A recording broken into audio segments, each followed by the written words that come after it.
Hello everyone, in today's video I'm gonna be doing something a little bit different. So I'll be showing you the gameplay and everything else you need to know how to get the master on this tank, but I wanted to implement something new, and that is the historical side of the tanks that I'm gonna be playing. So I thought this might be interesting for you and you might want to know some history, because not a lot of us go on the Wikipedia and every time they buy a new tank in World of Tanks go and search, oh, let's see what this tank was and how it was used. So yeah, I decided I'm gonna be sharing some of that history with you right now, and after the history I'm gonna be going and showing you the gameplay and everything else that I normally do. So first of all, the T-26 was a Soviet light infantry tank. So he was slow because he needed to be slow because of the infantry. The name says it all. I mean, infantry tank. So he was slow and used alongside the infantry. So the T-26 was used in inner war period and the World War II. The T-26, along with the Polish 7TP, was a Soviet development of the British Vickers 6-ton. So the British are the first designers of that kind of tanks. So we can thank British for that T-26 Soviet upgrade that we got in the game. So one of the most successful tank designs of the 1930s, but he was vulnerable to the newer German anti-tank guns. So that's kind of sad, but what can you do? So there were more than 11,000 units manufactured. So yeah, that was a huge number. In the 1930s, the USSR developed 53 variants of the T-26, including flame-throwing tanks, combat engineer vehicles, remotely controlled tanks, self-propelled guns, artillery tractors, and armored carriers. The T-26 and the BT were the main tanks of the Red Army in those times, before we got the T-34 and T-34-85 and the IS and all that shit. So yeah, the T-26 was the most important tank of the Spanish Civil War. So that war took place in 1936-37, I'm not sure. So yeah, also saw his role during the Battle of Lake Khasan in 1938, as well as in the Winter War in 1938/40, at the German invasion of the Soviet Union in June 1941, at the Battle of Moscow in 1941-42, the Battle of Stalingrad, and the Battle of Caucasus in 1942/1943. So some of the tank units of the Leningrad front used their T-26s until 1944. So yeah, that tank was reliable, but still, I mean, Germans had their Panzers, Tigers, Panthers, but still this tank was used throughout the whole war. So this tank saw the whole war. Imagine that, when you drive this tank next time in battle. The tank that saw the whole Second World War. I mean, crazy, right? So yeah, but the T-26 light tank saw use in August 1945 during the defeat of the Japanese Kwantung Army in Manchuria. So that was the last time those tanks were used.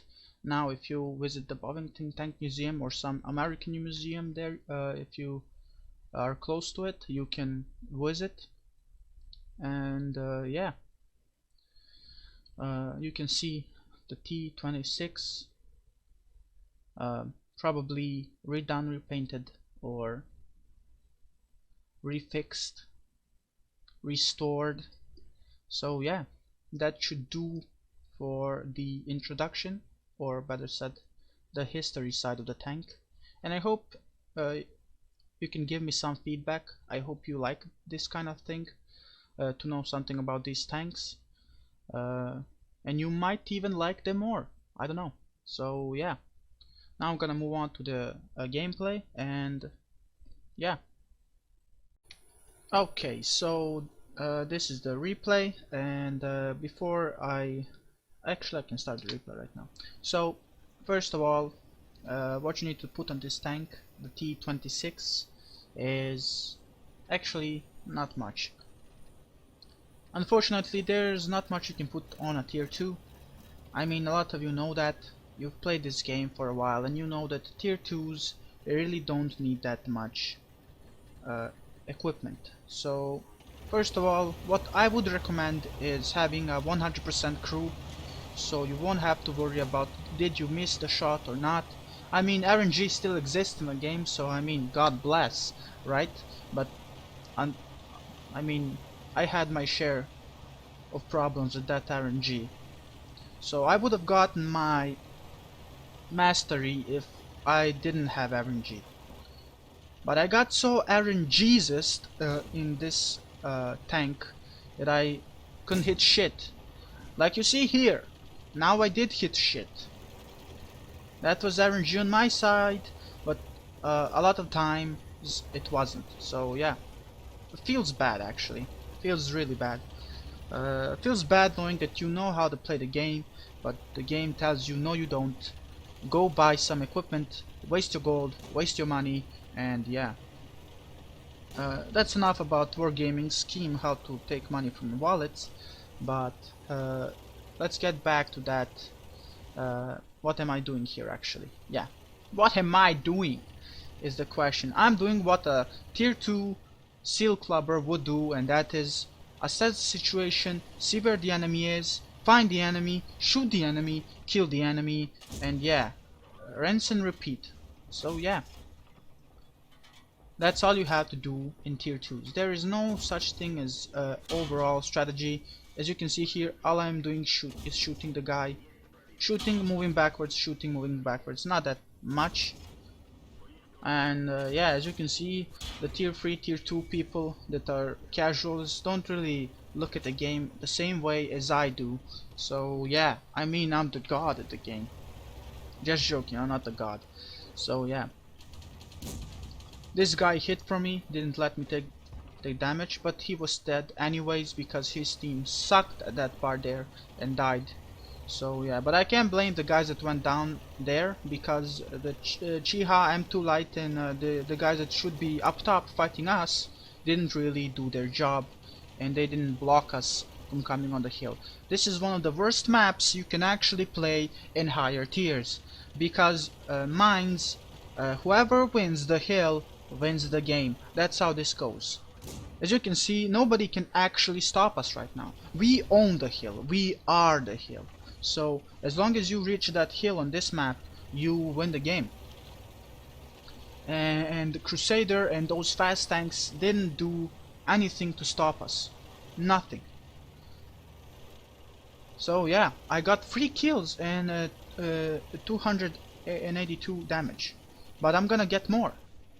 This is only the start. I'm gonna get an easy pick from this guy, but I will not able to shoot that Panzer. At least there is that Crusader. I'm not gonna be able to kill him, but I'll dish out that damage. So yeah, that's that. And there's a Martyr. Sorry about this. I'm gonna be getting that Martyr easily. Yeah, as you can see, that's the RNG. That's actually RNG. That's the worst thing that happened. Those 3 shots, first of all, didn't penetrate. In what world can I not penetrate a Martyr 2? In what world?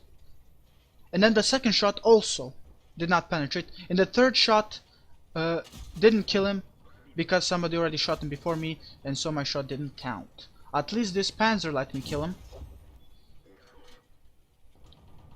And 503 damage and 85 spotting and 4 kills. This is all I needed to get that mastery. So as you might think, I was actually really happy that I could get that mastery. I really wanted to move from this tank. I really wanted to leave this tank behind, like the MS, but I couldn't because I was thinking, what should I do? Should I do like the MS one, show the tank and show what I put? But I decided no, I'm gonna do that history part, and I'm gonna show you the gameplay because that's all you're interested in. And yeah, easy win. I almost died, but as long as you live, you can still deal damage. So there's also something I want to tell you, because it does go with my HP. I have 11 HP. So one thing I will tell you, and I probably will tell you a lot of times, is that if you play this game, don't, if you want to win, don't go for the damage. That's not how you win games. That's how you deal the most damage, but not how you win games. If there is a tank with full HP and tank with almost 0 HP, the more tanks you take out of the game, the better for your team. Do you understand that? That's easy concept, right? So the more guns you take out, the less guns you will have to fight. It's simple. It's simple.